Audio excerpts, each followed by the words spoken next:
What if I told you that the oceans once hosted creatures so bizarre, otherworldly, they seemed almost like mistakes? Long before fish, dolphins, or whales swam the seas, ancient monsters lurked beneath the waves. Animals with no faces, with mouths where their tails should be, or even claws sharper than knives. Imagine something that looks like a pancake with eyes glued to its head, or a worm with dozens of legs hunting its prey. These aren't sci-fi monsters, they were real. And in this video, we go deep into the strangest, most unbelievable sea creatures Earth has ever seen. The fish with no face. Imagine a fish so strange, even sharks would call it weird. That's the goblin shark, sometimes called a living fossil, the last living member of a family that first swam the seas about 125 million years ago. When Japanese fishermen first hauled one up in 1898, they called it tenguzame, goblin shark, a reference to a supernatural creature with a long nose and a scary face. Its appearance makes it so creepy because it doesn't look like a typical shark with its streamlined face. It has a long, flat snout, almost blade-like, and a fleshy, pinkish body. That pinkish tone comes from the blood vessels showing through its nearly translucent skin. But the real nightmare begins when it's about to eat. The goblin shark has spring-loaded jaws. When prey is near, those jaws shoot forward like a trap, bringing a mouthful of razor-sharp, needle-like teeth right into their target.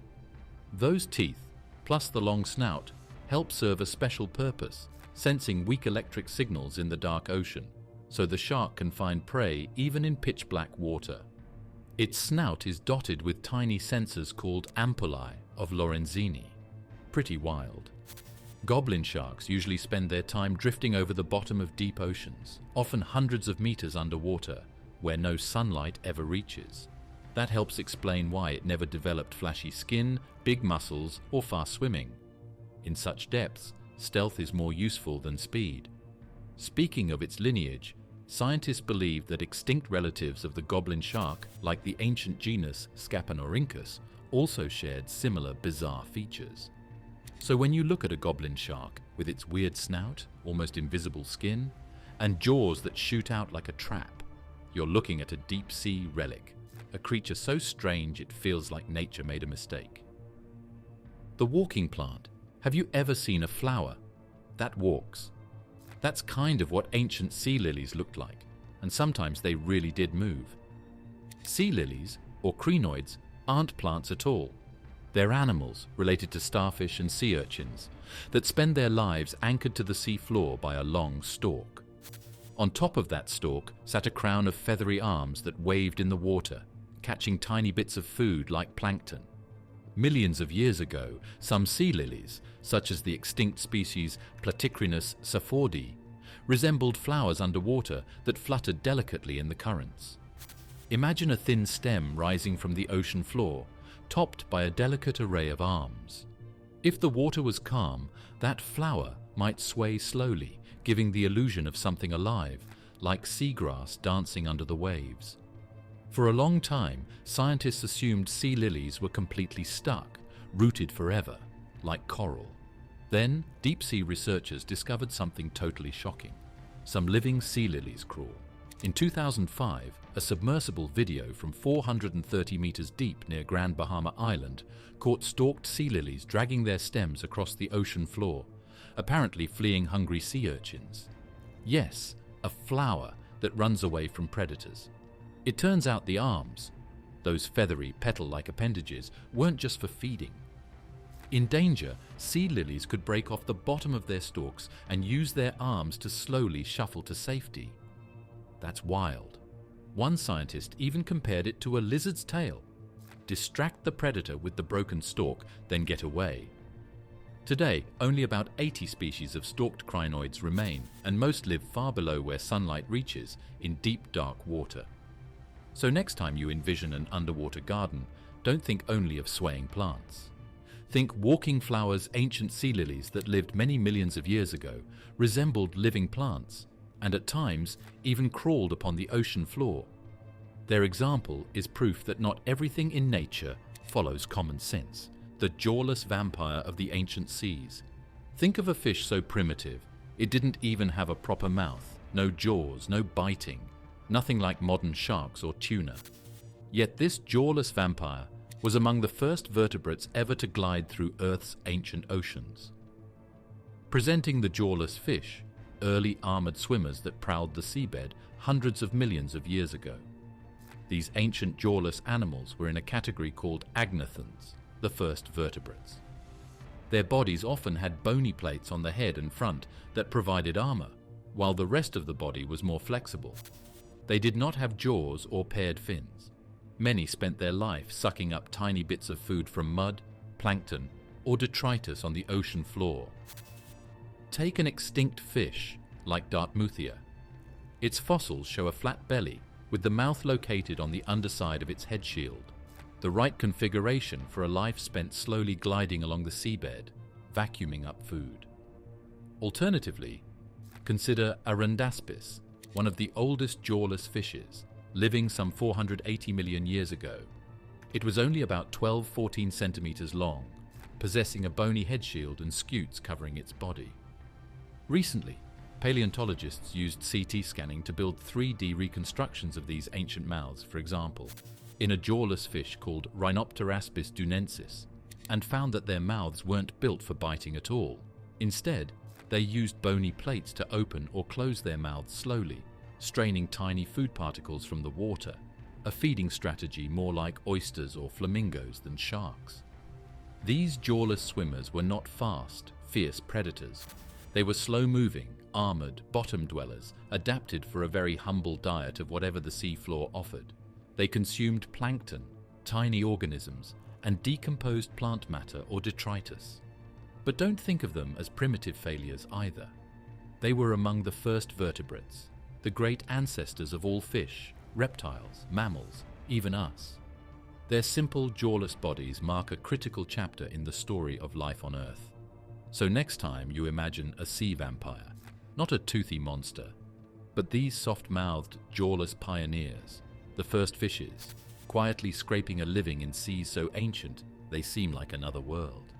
The pancake fish with eyes on top of its head. Meet one of the ocean's oddest bottom dwellers. The pancake batfish is a little fish that really does look more like a discarded pancake than something that is supposed to belong in the sea.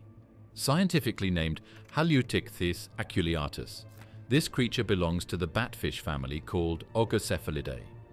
What really makes this fish weird, though, is its flat, round body. A dinner plate-shaped fish, wide and thin, almost flattened, with the tiny tail trailing behind. The head and body are so flattened that it lies on the seafloor like a living pancake. Due to this peculiar shape, pancake batfish don't really swim like most fish. Rather, they use their thick arm-like pectoral and pelvic fins to walk along the sea floor. It's almost like the fish crawls, a slow, awkward shuffle, rather than glides. You might also say that the pancake batfish has eyes on top, in the sense that its body is so flat. Its eyes sit on the upward-facing surface when it rests on the bottom. This gives it a strange, flattened fish vibe, like a face pressed against the ocean floor, always watching what's above. These fish are distributed mainly in the western Atlantic and the Gulf of Mexico, while remaining on the sandy or muddy bottom throughout a depth range from approximately 45 to 820 meters. They bury themselves partly in the sediment and, with their camouflage and patience, ambush their prey. Generally small crustaceans, worms, clams, and even tiny fishes. The pancake batfish is a true ambush predator. It doesn't chase. It merely camouflages itself on the ocean floor and strikes when some unsuspecting creature wanders too close. The pancake batfish shows just how wild and experimental evolution can get. A fish so flat it lies like a pancake, so odd it walks rather than swims, and so well adapted that, despite its strange shape, it survives, maybe even thrives beneath the waves. The alien shrimp with a shield for a head. Think of a shrimp. Now imagine that it is wearing a bulletproof helmet, half covering its body. That's basically the vibe some of the earliest shrimp-like creatures ever found have. Among the weirdest is Wujicaris mulleri, a tiny crustacean hailing from the Cambrian seas, a true alien shrimp. Wujicaris lived about 518 million years ago, its fossils coming from the Xinjiang region in China, but one thing really jumped out at scientists. Its weird headgear, a big pointed head shield or cephalic shield that looked nothing like a modern shrimp. Under that shield hid a simple, unsegmented body and just 5 pairs of appendages, 3 for feeding and 2 antennae. Because of that head shield, some paleontologists describe Wujicaris as wearing armor, like an underwater helmet. Other ancient shrimp relatives bore similar shields or bivalve-like carapaces. This shield body plan seems to have been a successful early experiment in crustacean evolution. Another candidate for alien shrimp with shield is Urgicaris minusculo, also from the Cambrian, which had a flattened head shield with eyes on top of it. Its body trailed behind, long and slender, and it may have swum just above the sea floor. To early crustaceans 500 million years ago, a hard carapace may have afforded protection, not only from predators, but from a rough, particle-laden seabed. It may also have assisted in hydrodynamics when they moved. These primitive helmet shrimps most probably represent a very early stage in the evolution of crustaceans, at a time when many body plans were being tested by nature. But these ancient shrimp hardly resembled the prawns or lobsters that we know today. With their heavily armored heads, odd body shapes, and diminutive sizes, they must have looked to modern eyes as aliens from another world. A perfect example of just how weird and wonderful life got during the Cambrian explosion. The 6-foot sea scorpion that hunted everything. There's a monster scuttling across the ocean floor, a creature with pincers, a long segmented body and a tail, but much bigger than you'd ever imagine. That was a sea scorpion. And among them all, the most outstanding species was Pentecopterus decorahensis, the 6-foot sea scorpion. Scientists believe it was one of the first true ocean apex predators. Pentecopterus lived about 467 million years ago in what's now Iowa, when shallow seas covered much of Earth. Its name is derived from Penteconta, an ancient Greek warship, a very apt description because it was shaped like a cramped, armored predator built to attack. This beast wasn't small. Fossils show it could grow up to about 1.7 meters in length, roughly 5.5 to 6 feet long, enough to give any early Paleozoic fish a serious fright. Its body plan was wild. A thick, helmet-like head shield, a narrow segmented body, big grasping limbs, and a paddle-like tail for swimming or quick bursts. When it hunted, Pentecopterus relied on those powerful front limbs, much like sharpened claws, to grasp prey. It most likely dragged them near before using the tail or another limb to kill them. Scientists believe its tail may have had a sharp, even serrated spine at the end that turned it into a lethal weapon. The seas hadn't yet developed major sharks or bony fish, so animals like Pentecopterus, with their size, claws, armored bodies, and swimming paddles, dominated the waters. They hunted smaller arthropods, early marine worms, trilobites, maybe even the ancestors of fish. Some scientists call these creatures the T-Rex of their time. What's more, sea scorpions weren't one-off strange cases. They belonged to the wider group called the Eurypterids and ruled the seas for hundreds of millions of years, from the Ordovician to the Permian. Some of the species grew even bigger, such as Jacalopterus rhenanii, which could grow up to 8 feet. So when you envision the 6-foot sea scorpion, you're not envisioning some cartoon monster, but a very real and quite fearsome predator that once ruled the ancient seas. A creature built by evolution to hunt, grasp, and survive in a world long gone. The creature with 5 mouths in one. You might rightly wonder, does any real creature ever have 5 mouths in one body? It turns out kind of. Meet Opabinia regalis, one of the most bizarre animals ever discovered. It lived about 505 million years ago, crawling along the seafloor during the Cambrian explosion. Opabinia wasn't a fish, worm, or crab. It was an odd, soft-bodied arthropod, perhaps better called a stem arthropod, and its head was simply alien. For one thing, it sported 5 eyes perched atop stalks, giving it, in a manner of speaking, 5 faces, peering in different directions. Below those eyes sat its actual mouth. But what really makes Opabinia feel like 5 mouths in one is the weird feeding system. Instead of ordinary jaws or teeth, it had a long, flexible proboscis, a kind of jointed, clawed, straw-like tube that it used to reach into sediment or under rocks to scoop up soft food. That tube then passed the food back to its backward-facing mouth under the head. Put differently, imagine a creature whose head was a cluster of eyes, plus a grabbing straw, plus a hidden mouth. It is almost like nature set it up with multiple feeding tools and not just one. For the Cambrian seas, full of squishy worms and tiny creatures, that weird setup was probably a huge advantage. Opabinia had a small, soft body up to about 7 centimeters in length with a segmented trunk, flaps along its sides, and a fan-shaped tail that may have helped it shuffle along or drift. Scientists interpret Opabinia as a bottom dweller, feeding on soft detritus or small creatures in seafloor mud. Its odd mouthparts, the proboscis plus hidden mouth, were likely specialized for grabbing and sucking rather than biting. Opabinia may have looked more like an alien than an animal. 5 eyes on stalks, a clawed straw for a face, a hidden backward mouth, and a soft body shaped for crawling. For us, it feels like a creature built by evolutionary mistake, but for its time, it was an experimental but perhaps brilliant way to survive. If you're looking for real multiple mouth weirdness, Opabinia stands out as a prime example.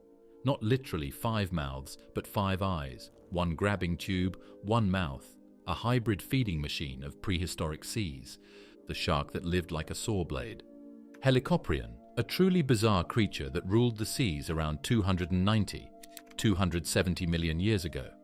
Helicoprion belonged to an extinct group of cartilaginous fish called eugeniodonts, more distantly related to today's sharks than you might think. What really made it freaky, however, was its jaw. A tooth whorl, hundreds of teeth arranged in a spiral coil inside its lower jaw. It looked, in a sense, like a built-in circular saw. For decades, scientists debated where that saw blade even belonged. Was it stuck out on the snout, on the fin, or maybe on the tail? Early guesses were wild, but modern CT scans and fossil evidence confirmed that the whorl sat deep in its lower jaw, forming a continuous spiral running inside the mouth. Here's how it worked. When Helicoprion shut its mouth, that spiral of teeth would slice backward like a razor, shredding soft-bodied prey such as squid, ammonites, or small fish. Instead of biting like a regular shark, it used a slicing, sawing motion.